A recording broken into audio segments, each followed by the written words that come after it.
नाही, बघा ना, आता बांधिलकी आणि कोकणाचा काय संबंध वाटतो तुम्हाला? म्हणजे भावकी आणि कोकणाचा संबंध आहे आपल्याला माहितच आहे खूप- पण खूप danger संबंध बांधिलकीचं आहे. आणि कोकणाचं कसं नातं आहे काय सांगशील नाही कसं माहितीये का आपण जेव्हा सुरुवात केली होती स्ट्रीम्सला वगैरे तेव्हा माणसांनी मला आपलं करून घेतलंय.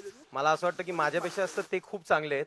तर जेव्हा आपण कोकणामधली काही लोक बोलतो जशी सुरुवात झाली होती आपले प्रदीप भाऊ म्हणा अभिषेक भाऊ म्हणा तर यांच्यामुळे ना ओळख झाली कोकणात.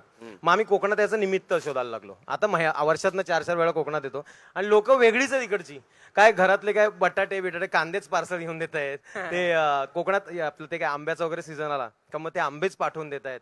म्हणजे स्वतःहून गोष्ट करतात. आम्ही म्हणजे नेहमी प्रश्न विचारत असतो एकमेकांना की लोक कोणासाठी एवढं का करतात आपल्यामध्ये काय असं त्यांनी पाहिलंय की एवढं सगळं प्रेम कशासाठी आहे मग त्यांना काय फायदा काय फक्त पाहून या प्रश्नाचं उत्तरच मला भेटत नाही आणि तेही मला देत नाही. ते मला बोलतात तुला नाही कळणार पण राहू दे.